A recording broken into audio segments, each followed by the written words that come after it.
অন্ডকোষ এমনভাবে চেপে ধরছে আমার শ্বাসরোধ হয়ে যাওয়া মারা যাওয়ার উপক্রম হয়েছে। এবার আমাকে চেয়ার থেকে ফেলে দেয়, আমি নিচে। এমন দেশটি কোথাও খুঁজে পাবে না কো তুমি, সকল দেশের রানী সেজে আমার জন্মভূমি। গানটা এরকম ছিল, কিন্তু আজকের পরিস্থিতি হচ্ছে এমন দেশটি কোথাও আমরা খুঁজে পাবো না, যেই দেশ হচ্ছে বাংলাদেশের মতো এত জঘন্য পরিবেশ। দেখেন, দিনে দুপুরে একজন সম্মানিত মানুষের এমন স্পর্শকাতর জায়গায় টাচ করে, শুধু টাচ করে নাই, চেপে ধরেছে। মানুষ কিন্তু মারা যেতে পারে, কয়েক সেকেন্ডে হয়তো মারা যেতে পারে, আমরা যেটা ফিল করি। ডাক্তারি পরীক্ষা বা সায়েন্সের ব্যাখ্যা না, আমাদের অনুভূতি হচ্ছে।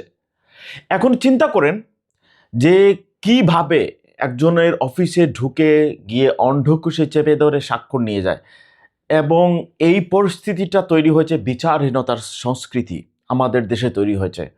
তো বিশ্বাস করেন, আমার অনেক বন্ধুরা, আমার অনেক সহকর্মীরা আমাকে বলে যে বাংলাদেশ কেমন। আমি গর্ব করে বলতাম যে বাংলাদেশ অনেক চমৎকার, বাংলাদেশ অনেক সুন্দর, তোমরা ঘুরতে যাও, মানুষ অতিথিপরায়ণ। তারা গুগল সার্চ করে আমাকে বলে, এটা তোমাদের দেশ, সেই দেশ যে দেশে আমেরিকার রাষ্ট্রদূত তার মানিব্যাগ হারায়, চুরি হয়ে যায়।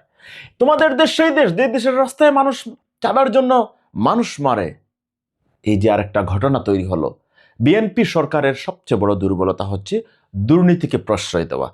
দুর্নীতি নির্মূল করার যে প্রতিশ্রুতি তারেক রহমান দিয়েছিল, সেটা কিন্তু রক্ষা করতে পারে নাই। কেন পারে নাই? কারণ বিএনপি সরকার, যে দল, যে পার্টি, যে সরকার চালায় বর্তমানে, তারা হচ্ছে ঋণগ্রস্ত, তারা হচ্ছে ব্যাংক ঋণ। আমাদের এখানে একজন ভাই রয়েছেন বাংলাদেশে, ওনার কয়েক কোটি টাকা পড়ে আছে ব্যাংকে। ব্যাংকের নাম আমি নিচ্ছি না, ব্যাংক টাকা দিতে পারছে না, বলে টাকা নাই। বাংলাদেশে অসংখ্য ব্যাংক এখন নিঃস্ব। দেখেন, উনি বাংলাদেশে যাচ্ছেন না, টাকা নিয়ে আসছেন না, কিন্তু এতগুলো টাকা, এত কোটি টাকা, কয়েক কোটি টাকা পড়ে আছে, গতকালকে শুনলাম। এই হচ্ছে বাংলাদেশের অবস্থা। বাংলাদেশের সাধারণ মানুষ যদি এখনো জাগ্রত না হয়, এখনো যদি সবাই বসে থাকে, তাহলে দেশ কিন্তু আরো পিছিয়ে যাবে। একে তো শেখ হাসিনা 17 বছরে বাংলাদেশকে একেবারে তলাবিহীন ঝুড়ি করে ফেলেছে। যেটুকু আছে সেইটুকু এখন বিএনপির রাজনৈতিক আশ্রয়ে চাঁদাবাজরা, সন্ত্রাসীরা সব শেষ করে দিচ্ছে। কিন্তু এর একটা ভালো দিকও আছে, জানেন কি? আজকে একটা ভালো দিক দেখলাম যে রাজধানীতে ফুলবাড়িয়া যে ব্যবসায়িক এলাকা আছে গুলিস্তানের ওইখানে, যখন জামাতে ইসলামী চাঁদাবাজদের বিরুদ্ধে মানববন্ধন করেছিল, সেইখানে বিএনপির চিহ্নিত চাঁদাবাজরা কিন্তু বাধা দিয়েছিল, মারামারি করেছিল, পুলিশ তাদেরকে সহযোগিতা করেছিল, পুলিশের সাথে হাস্যরসের ছবি আমরা দেখেছিলাম কিছুক্ষণ পরেই।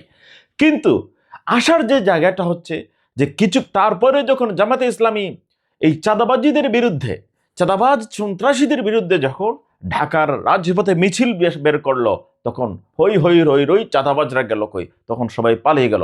এবং মজার বিষয় হচ্ছিল, সেই 5 আগস্ট যেমন ছাত্রদের সাথে সাধারণ মানুষ মাঠে নেমেছিল, তেমনি আমরা আজ দেখলাম জামাতে ইসলামী যখন চাঁদাবাজদের বিরুদ্ধে মিছিল দিচ্ছে ঢাকার শহরে, তখন সাধারণ মানুষ সেই মিছিলে সংযুক্ত হয়েছিলেন এবং চাঁদাবাজরা পালিয়ে গিয়েছিল।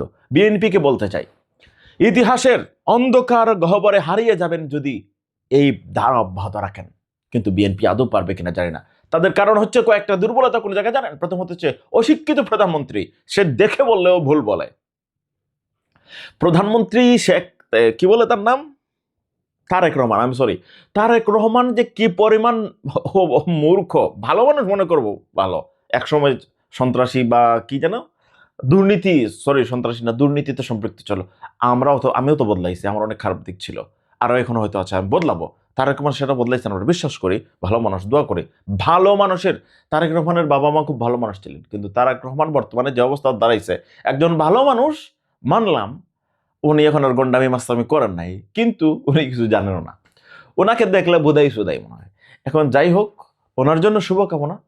কিন্তু তারেক রহমান সাহেব তো ওনার দুর্বলতা, উনি একজন পুতুল সরকার মনে হয়। সর্বমন্ত্রী হচ্ছেন এখন স্বরাষ্ট্রমন্ত্রী, তিনি ভারত থেকে দেশ চালায়, মানে ভারতের নলেজ নিয়ে দেশ চালায়। এটা সবাই জানা, সবাই বলে, আমি কি বলবো, এগুলো অনলাইন থেকে পাও, আমি দেশের বাইরে বসে আছি। কিন্তু ঘটনা হলো, জনগণের যে পাওয়ার দেশের মধ্যে, আল্লাহ রাব্বুল আলামিন জনগণকে যে শক্তি দিয়েছেন, জনগণ যদি ঐক্যবদ্ধ হয়ে প্রতিবাদ করে, প্রতিরোধ করে সারা বাংলাদেশে, এটা প্রতিরোধ করতে পারবে। কারণ পুলিশ এখন আর আগের মতো হতে পারবে না, কারণ পুলিশ জেনে গিয়েছে জনগণের বিরুদ্ধে আমরা যদি 50 বছরও নির্মমতা চালাই, একদিন যখন জনগণ জাগবে পুলিশ তখন কিন্তু পুলিশকে মেরে গাছের মধ্যে এবং ব্রিজের মধ্যেও ঝুলাই রাখে। পুলিশের সেই ইতিহাস আছে। পুলিশ যখন অন্যায়ভাবে মানুষ হত্যা করেছিল, সেই পুলিশের সন্তান তখন বাবার বিরুদ্ধে রাস্তায় নেমে শহীদ হয়েছিল। সেই ইতিহাস কিন্তু পুলিশে বলে যায় নাই। আমি বলবো দেশের মানুষকে আসুন আমরা ঐক্যবদ্ধ হই এবং সবসময় অন্যায়ের বিরুদ্ধে থাকি। অনলাইন আছে, আপনার বিরুদ্ধে কোনো অন্যায় হচ্ছে, যে কোনো দলের হোক, আগের দিন শেষ, ফেসবুকে বক্তব্য ছেড়ে দিন। হয়তো আপনি শহীদ হবেন, কিন্তু এর প্রতিবাদ গড়ে উঠবে, প্রতিরোধ গড়ে উঠবে। ইনশাআল্লাহ আমরা সুন্দর বাংলাদেশ করব। সবাই ভালো থাকবেন, ঐক্যবদ্ধভাবে আমরা এগিয়ে যাব।